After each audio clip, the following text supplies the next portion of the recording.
Good morning guys. Ayan, 5:25 na. Papasok na kami. Sabay kami papasok ngayon kasi alas 6 ang pasok ko. Ano namin, bake sale. Pero hanggang alas 2 lang ako ngayon. Kaya sabay na rin kami halos ng uwi. Mauna lang ako ng konti sa kanya. Ayan na. Sa likod ko pareho nakapark eh. Sa likod tayo pareho nakapark. Kaya sabay na kami ng labas. Pero mauna akong atras kasi naglulusaw yung yelo sa likod. Medyo mahirap. At sandito siya. Mabalaho man ako. Kaya naanday ko siya. Yan. Dito pa ako sa work. Busy-busy. Kasi nag-bake na ako ng mga pang-bake sale namin today. Diba? Puro homemade lahat yan. Pero yung iba niyan, yung chef ang nagawa ng feeling, yung iba ako. Kaya ako maaga lahat bake yan. May sesame balls din kami. Tsaka cinnamon bun. Pinunta ko na sa gilid lahat. Ban lahat to na ano ko na. Nalagyan ko na siya ng frosting. Ay. Nakaharang. Tinakpan muna kasi. Yan. Lahat din homemade yung ano na yan. Hindi ko sure kung 10:30 or 11:30 yung ano, bake sale, pero almost done na ako. After nito, ilalagay boxes. Tapos lalagyan ng label. Kasi puro apple pa yan, iba-iba lang. May apple raisin, apple bourbon, apple and peach, at saka apple and raisin. Tapos sesame balls at saka cinnamon bun.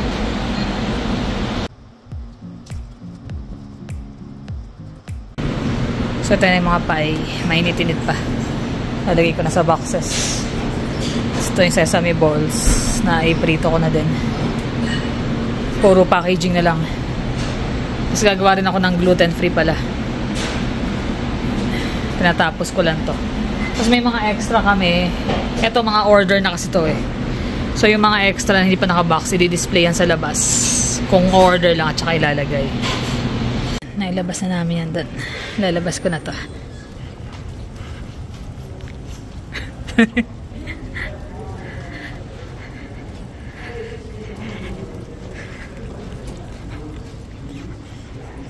Ayun o.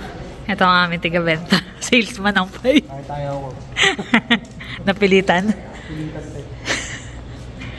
Yan. Nakasarado ka pa dyan ha. Baka daw... Kailangan ko daw sa inyo baka magbenta. Pati daw apple bebenta mo.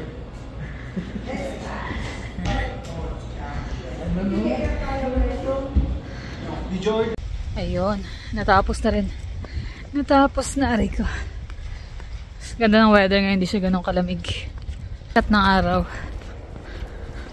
Tapos na rin ang bake sale. Sobrang busy. Pero successful. Successful kasi ang dami namin nabenta. Halos naubos. May mga sumobra lang na ilan. Pero ang laki na. Ano kasi fundraising yun para sa party. Christmas party. Para mapapremyo sa staff. Hello guys. Ayan. Gabing-gabi na. Kakain na kami ng hapunan. Nakaidlip kami pareho eh. Nandun. Tapos bumaba lang kami, sabi ka na. Naiwan siya sa taas eh. Antok pa ata. Antok ka pa dir? Sakit daw yung tuhod niya eh. Nadulas daw siya kanina. Parang hindi na out of balance. Hindi ako bumagsak eh. Kaya nga, yung sabi naka ka pa din. Kaya parang yung puwersa niya lahat nasa tuhod. So ayan. Hapunan. Gumawa lang ako na spicy tuna onigiri. Tapos naglagay ako ng salad na may roasted sesame na dressing. Tapos breaded shrimp. Yan. Kain tayo. Tapos ito binili ko sa yung bake sale namin. Ito yun cinnamon bun. Pero wala nang walang frosting. Parang support na rin. Kami gumawa pero syempre, discounted naman yan sa akin.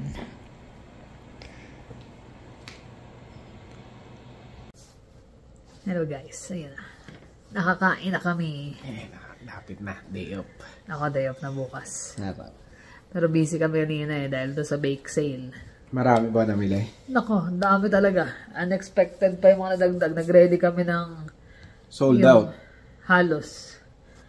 Kasi nag-ready kami ng mga, yung matatanda kasi nag-order na sila ahead last week pa. So, yung final namin na pie pa lang, dun sa order ng mga residente, 65 na pies. Tapos cinnamon bun, like, 28 na by 6 lahat yun. 6 pieces. Tapos sesame balls, naubos yung dalawang malaking tray. Si gumawa nun? Si Chef, yung sesame balls. Tapos nag-ano pa ng butter tart. 3 tray na malaki din. Nagpahabol. Ubus yun. Pera pa yung mga bumili na wala sa lista kasi may mga guests Nag-post kasi sila na kung gustong bumili. Pwede silang bumili. So may mga guests na bumili ng ilang pirasong isang pie, bumili ng isang box ng cinnamon bun. So kanina nung umalis ako, nagkukwentahan na sila ng ibang naibenta na. Merong isa, residente namin dati, umalis na yun kasi kaya sila tumira sa amin kasi nagpapagawa sila ng bahay. So parang 1 year din sila mahigit na nagstay dyan. Tapos last year, umalis na. Ngayon, order ng pie, 25 pieces. Dami. Siya, papamigay ata niya sa mga kaibigan niya. Magkano yung per pie? $22.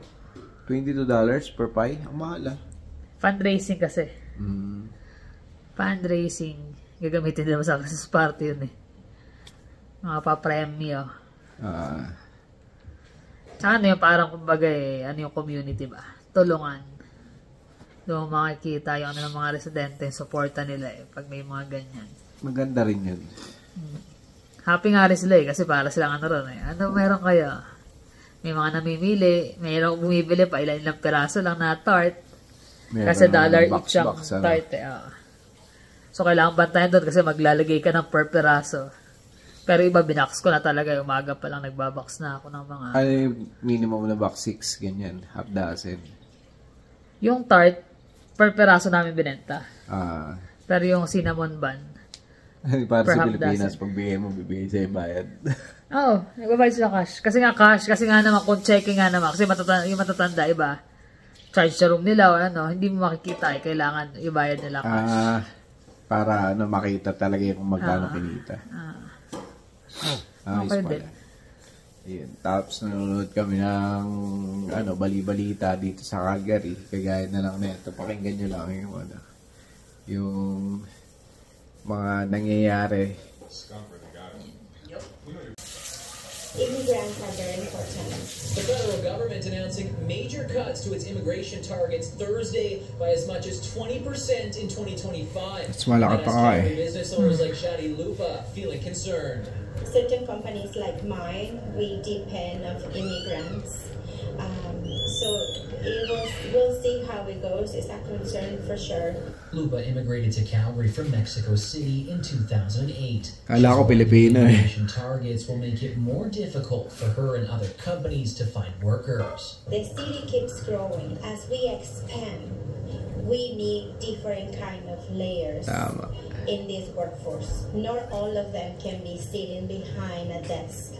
For nearly 40 years, the Immigrant Education Society in Calgary has been helping newcomers to Canada learn English and build employment skills. But the government's decision to cut immigration could have a negative impact on immigrants who already live here, as the organization has over 2,000 people on its waiting list. If any funding get cut, then we're really concerned. How can we accommodate the current clients, even not to mention on the waiting list? But with the cost of living making it difficult for many Canadians to make ends meet, some in Calgary feel the reduction of immigrants may help stabilize the economy. We've always relied on immigration for the growth in Canada and fill those positions that a lot of Canadians don't want, but I think there has to be a happy medium sometime. I think the idea is a good idea based on the fact that we need affordable housing for the people that come into this country, the people that live in this country. In 2026, the number of new permanent residents will drop to 380,000 and 365,000 in 2027. Yes. So yan nga. Ang nangyayari, talagang nangangamba din yung mga business owner dito. Kasi nga parang reliable na rin sila sa mga immigrant. Nag-rely na sila sa mga immigrants dahil nga siyempre, mga hindi naman natin masasabi na lahat ng mga ng mga tao dito sa Calgary o sa Canada gusto ng trabaho na yun, lalo na pag yung mga medyo madumi or mga syempre may mga mapili dyan ng mga Canadian. So, ang bagsak. Parang kami nung nasa Korea, lahat ng ng 3D nga raw doon 3D. Dangerous, basta dirty yung kung ano yung mga ayaw ng mga local, kami yung gumagawa, yung mga foreign workers. So, ganun din yung nangyayari dito. Same thing din. So, ayun. Kaya lang minsan dumagsa nga naman yung yung sumobra naman. Actually, nung nag-start nga yan, nakikwento na rin namin. Kaya naging stable yung economy ng Canada at hindi nagkaroon ng recession noong time na yun. Muntik na magkaroon ng recession, pero kasi dahil din sa mga immigrants din. Dahil nga sa pandemic actually. Yung pandemic. Doon nag-start talaga yun na binigyan ng mas maraming oras yung mga students sa immigrants na mga visitor visa ka nagtatrabaho din. Ayun, yun pa. Yung mga tourist visa noon pinayagan na mag-work nung time na yun. So, nangyari, parang sumobrang dami. Hindi na makontrol dahil nga yung mga ibang locals ayaw magtrabaho dahil takot magkaroon ng COVID. Nag-stay home lang, ganyan. Tapos may nakukuha nga sa government. So, yung iba parang okay na. Kesa mag-risk ko yung sarili ko magtrabaho. Actually, may mga kakilala nga kami ng mga na nawala dahil sa COVID. May nurse pa nga kaming kakilala ni Jonas nun dahil naglalaro ng Magic yung asawa niya. Yun. Kaya dami talaga din nagtrabaho nun. So, yung nag-rely ang sa mga immigrants. Talagang yun yung naging susi nila para makaraos do sa nangyayaring pandemic tsaka do sa muntik na magkaroon ng recession dito sa Canada. Ang nangyari naman nung after nung pandemic, di syempre tuloy-tuloy lang ang trabaho dahil lalo na maraming ang sumapo ng mga trabaho na hindi kunin ng mga local. Ang nangyari, nung gusto na nila magtrabaho, tuloy-tuloy pa rin ang bukas ng immigration. So, tuloy-tuloy pa rin ang dagsa ng tao. Sumobra. Yun. Dahil nga mas yung mga tourists nga nakakapagtrabaho na, na pwede nang mag-apply na rin ng work permit habang nasa loob ka ng Canada. Yung mga student kumbaga, visa. hindi na balance ng maayos. Nagtuloy-tuloy.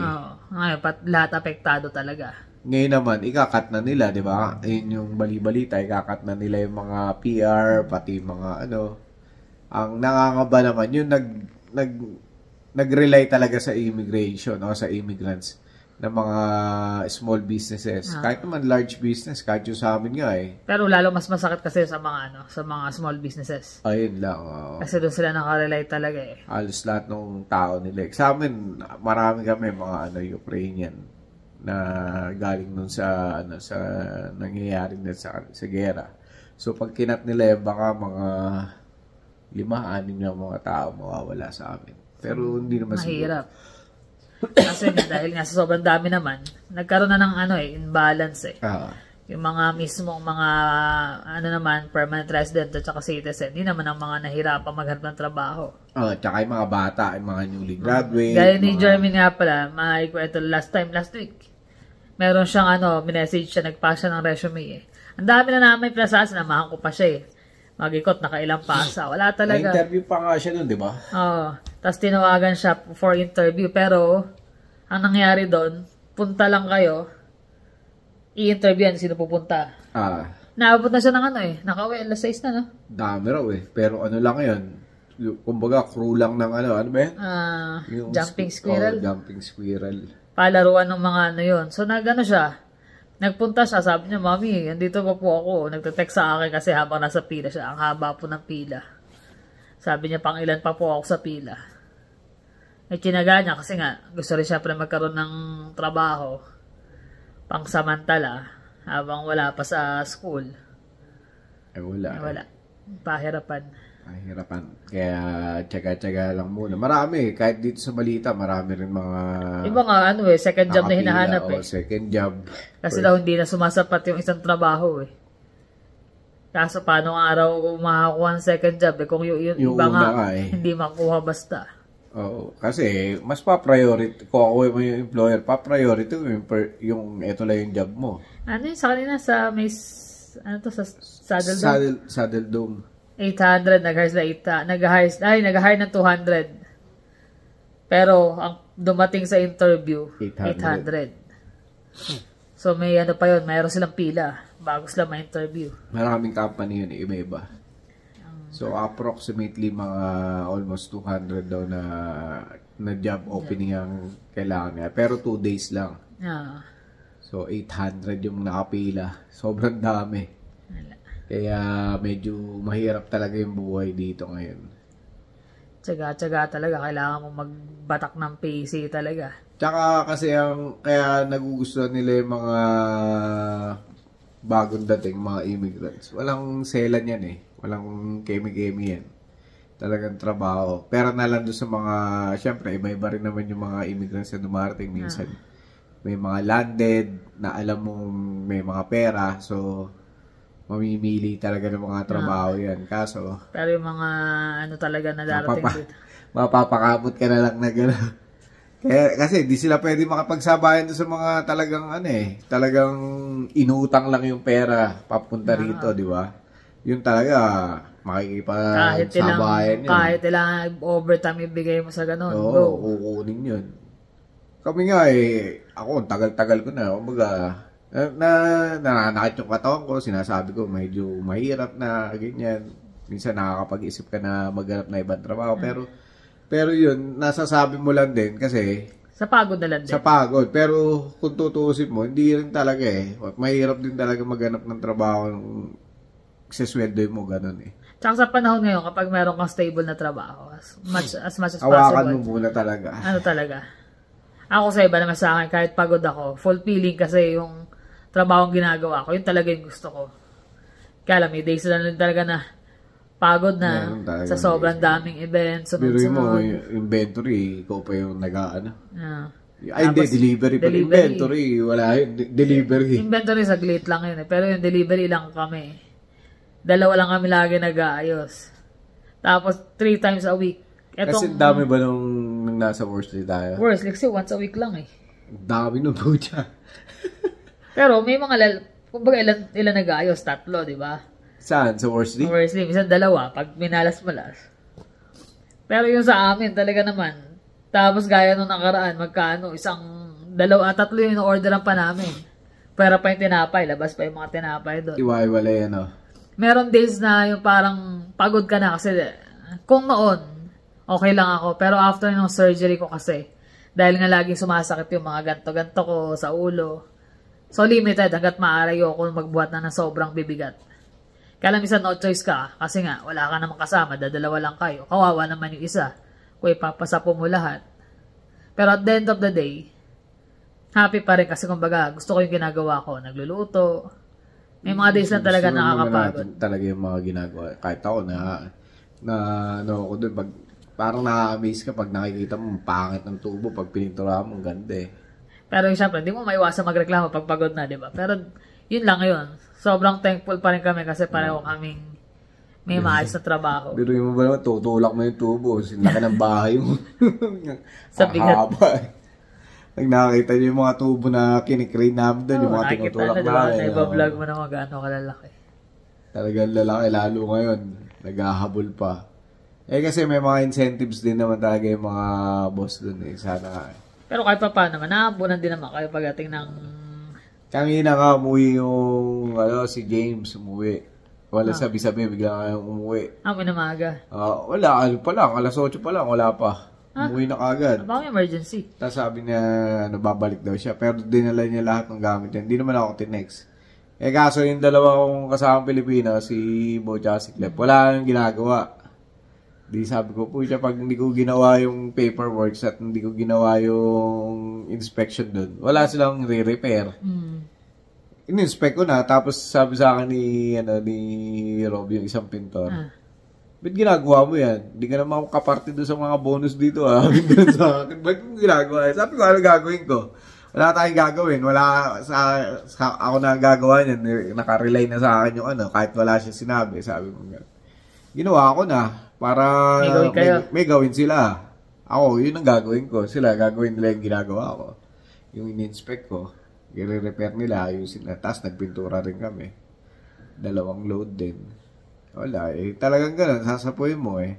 Kailangan talaga may sasapuan din sa trabaho. Hindi pwedeng lagi na kahit walang sinasabi siya, eh, ano na, understood na talaga na gagawin mo. Kasi ako lang din naman nakakalam nun eh. Tinuturuan ko si Bo. Ayaw. Hindi.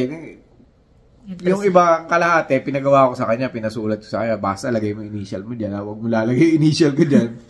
Tapos checking ko na, dinouble check ko na lang ng pauwi. Para sigurado. Para sigurado. Kaya nakakapagod talaga. Pero ganun talaga. Ganun ang buhay eh. No. Trabaho eh. At the end of the day naman, fulfilling pag nakikita mo naman na... Nakasalansa na ako. Si Clef, anong lalagay natin? Lagay mo na lahat yun doon sa, sa harapan. Ayos mo na yun. Release na yan. Ay, naka.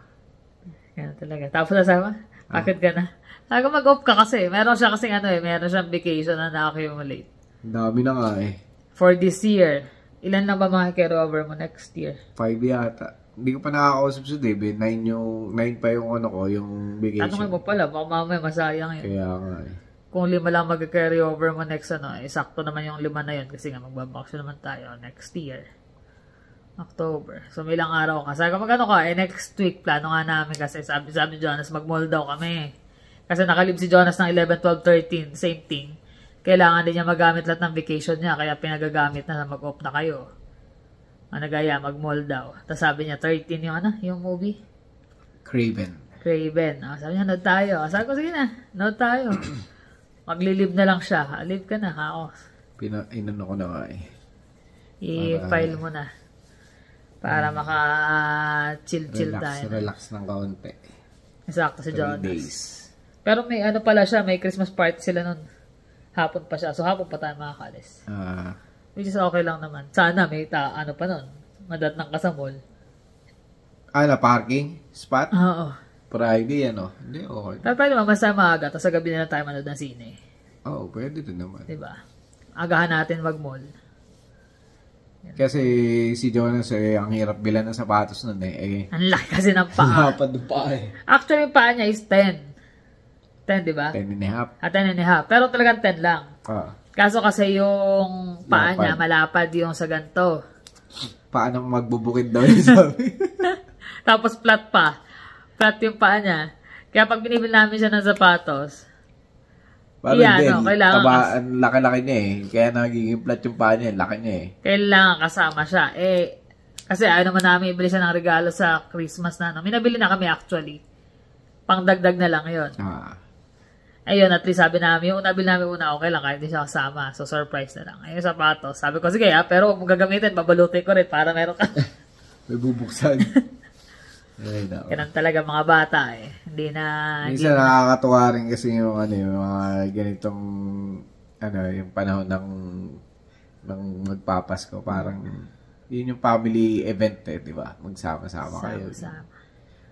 Tsaka yung nga pala, yung magiging siguro payo namin para doon sa mga immigrants na nandito na or papunta pa rin or nag-iintay ng mga paperworks para sa kanila. Tuloy nyo lang yung kung ano yung ginagawa nyo kasi nandito na kayo, nakasurvive na, kumbaga nakapag-adjust na kayo doon sa mga sa mga hirap at saka sa mga nagre-rent yan, sigurado mahal ng renta. Grabe ang rent na yan. Tapos mga iba dyan, mga walang sasakyan, nagbabas, lalo na pag winter. Tinatsaga nyo, di ba? So, wag na kayong sumuko. Kumbaga, tuloy-tuloy nyo lang pagdasal na lang natin na sana mabigyan kayo ng pagkakataon na maging permanente rito sa Canada. Kapit lang. Kakayanin yan. Tsaka itong mga yan, lahat yan magbabago rin yung unti-unti. Ganun naman yun eh. Lagi naman nagbabago-bago eh. Nagkakaroon lang talaga ng ups and downs. Kating lang muna ko. Nasa mid siya. Sa labas kasi kami kanina rin eh. Balik-balik kami eh. Dahil inano ko na rin yung mga supply na kailangan namin. Pag naubusan, mamaya mag-snow na naman. Ang layo nung ano namin. Next week ba mag-snow na naman? Sabado yata, linggo. Yun na naman. Palusaw pa nga lang eh. Pahirapan kang na makaalis na sa, di ba, side street parking kami. Mga ganun eh. Kailangan matasabante mo muna bago ka marangkada. So, yun lang naman ang aming mga vlog for today. Mga simpleng payo nga lang sa ating mga kapwa immigrants. Nakakapit lang. Lalo yung mga nandito na. Kumbaga, magkakaroon din ng kasagutan lahat yun. Darating din tayo. Konting antay. Kung hindi man pala rin, eh, may nakalaan para sa inyo sigurado. Mas magandang kumbaga, nire-ready si God para sa inyo. Meron nga yung nag-comment sa atin, Christina ba yun? Ang name niya? Na supposed to be papunta na rin sila ng ng Winnipeg ata. Kaso na-cancel nga. So, hindi na tuloy. Masabi nga siguro araw may much better plan si God para sa kanila. Which is totoo yun.